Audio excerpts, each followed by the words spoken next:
et qui m'ont fait l'honneur de pouvoir participer à ce 7e congrès du Parti de la gauche européenne. Ceci est la manifestation de la solidarité, de la fraternité, de l'amitié entre le Nord et le Sud. C'est ça la véritable politique. La véritable politique sert à créer la vie, à produire la vie, à reproduire la vie, à conserver la vie, à protéger la vie, alors que la politique néolibérale capitaliste, c'est la nécropolitique et les suicidaires. Je voudrais vraiment vous remercier.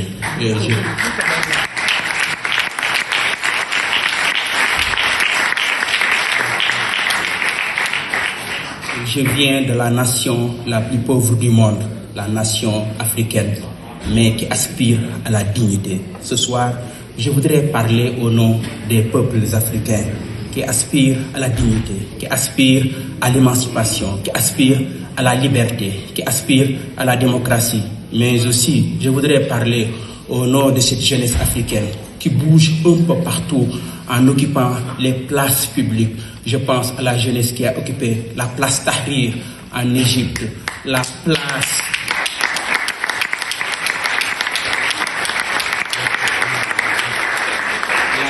Bardo à Tunis, la place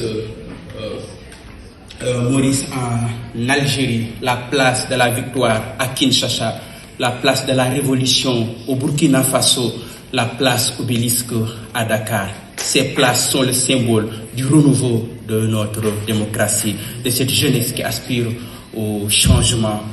L'Afrique, notre Afrique est fortement encore marquée par la domination néocoloniale, la domination économique, la domination culturelle, la domination écologique.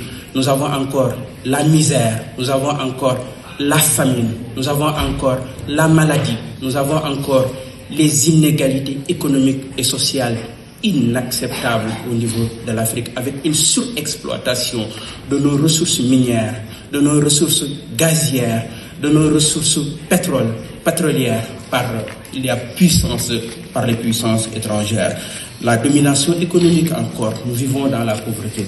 38% des Africains vivent avec moins de 1,90 $ par jour, alors qu'en Asie, c'est 16,7%. En Afrique du Nord, c'est 4,8% et au Moyen-Orient. Donc c'est ça la situation dramatique. Et tout ceci se manifeste aussi à travers l'immigration clandestine.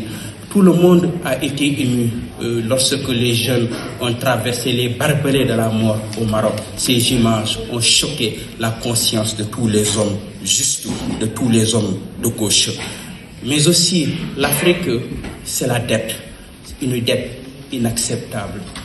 Entre 2000 et 2021, la dette a vertigineusement augmenté. La dette de l'Afrique envers l'Europe a augmenté de 150 milliards de dollars à 400 milliards de dollars. La dette totale de l'Afrique est aujourd'hui estimée à 700 milliards de dollars. Cette dette, elle est injuste, elle n'est pas justifiée.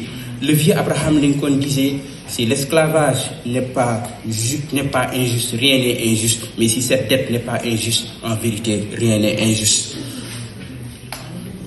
Nous vivons aussi une domination monétaire. Aujourd'hui, 14 pays de l'Afrique subissent le franc CFA, une monnaie imposée par une puissance coloniale. C'est 200 millions d'habitants. C'est inacceptable, cette répression aussi monétaire.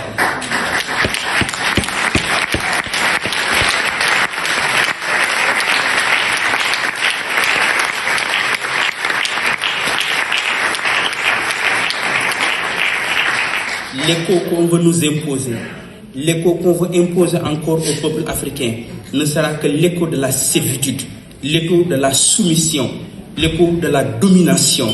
Et c'est encore une nouvelle forme de l'esclavage qui est inacceptable. La situation politique aussi est dramatique. Nous avons la crise de notre démocratie. La crise de cette démocratie qui pose aussi la question sécuritaire. Des sociétés stables ne peuvent être bâties que dans la démocratie. Cette démocratie africaine aujourd'hui, elle est en crise. Nous avons le retour des militaires, le retour des coups d'État. Et pourtant, Cicéron disait, il y a plus de 2000 ans, la dose est supérieure aux armes. Les militaires doivent comprendre cette belle parole de Cicéron et retourner dans les casernes. Ensuite, il y a la question du troisième mandat qui cause un peu partout en Afrique la mort de notre jeunesse. Elle s'est posée en Côte d'Ivoire, il y a eu des centaines de morts. Elle s'est posée en Guinée, il y a eu des centaines de morts. Elle s'est posée au Tchad. Aujourd'hui, le Sénégal encore, avec le président Macky Sall qui veut tenter au troisième mandat. Et tout le monde sait que le troisième mandat est source d'instabilité. C'est pourquoi nous voulons interpeller ici la CEDEAO à modifier le protocole de la CEDEAO, le protocole sur la bonne gouvernance et la démocratie, afin d'interdire définitivement le troisième mandat, parce que cette interdiction serait source de stabilité, source de paix, cohésion sociale. C'est pour vous dire que nous voulons reconstruire la gauche au Sénégal. Nous voulons reconstruire la gauche africaine. Nous voulons reconstruire un socialisme du XXIe siècle à travers 4 mots, très simplement. D'abord, démocratiser. L'on ne peut rien bâtir sans la démocratie, avec le respect des droits humains, avec le respect des libertés fondamentales, avec le respect des droits fondamentaux. Ensuite, démarchandiser. Nous voulons sortir de l'État néocolonial. Nous voulons un État social.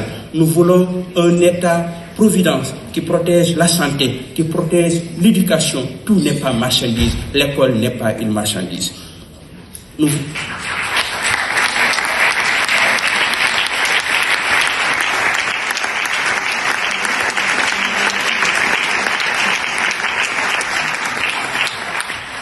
Mais aussi écologiser. Écologiser, nous devons protéger les ressources naturelles. Descartes a eu tort de dire que l'homme est maître et possesseur de la nature. L'homme n'est ni maître et possesseur de la nature. Nous devons protéger la planète, protéger notre écosystème. Sinon, ce serait une entreprise suicidaire qui va hypothéquer l'avenir des futures générations. Nous n'avons pas ce droit. Et enfin, décoloniser. Décoloniser la pensée. Décoloniser la politique, mais aussi décoloniser la gauche. Oui, il y a une conception eurocentrique de la gauche. Nous voulons...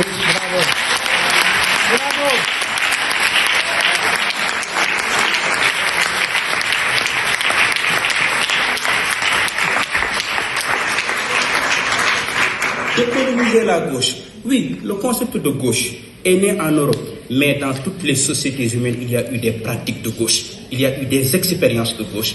C'est pourquoi, au Sénégal, nous avons voulu partir à partir de notre propre contexte, et nous nous sommes inspirés du père du cinéma africain, Sembène Ousmane, qui a écrit cet ouvrage Guelwaar, et nous nous appelons nous les Guelwaar. Guelwaar est le symbole du patriote engagé à servir sa vie jusqu'à y laisser sa vie. Il tombe en martyr de la démocratie, en martyr de la liberté, en martyr de la justice. C'est pourquoi au Sénégal, notre parti, nous nous appelons les Guelwaar.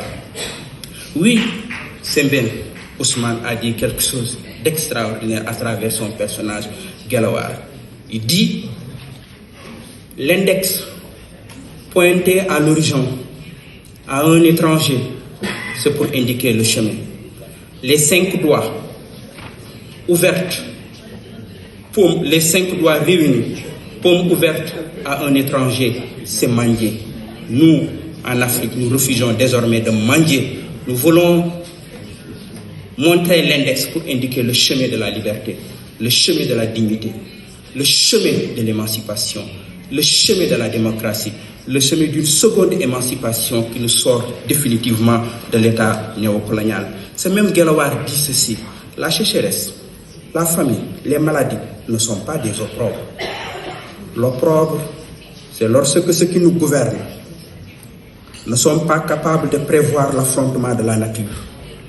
L'opprobre, c'est encore lorsque tout un peuple attend qu'un autre peuple le nourrisse, l'habille, le soigne et ce peuple de mendiants. Comme nos dirigeants n'ont qu'un seul mot à se répéter de génération en génération, Djeredjef, Djeredjef, qui signifie merci, merci. Nous refusons de tendre la main. Nous voulons désormais prendre notre destin en main et construire une nouvelle gauche en Afrique, parce que vive l'Afrique libre, vive la nouvelle Afrique. Je vous remercie.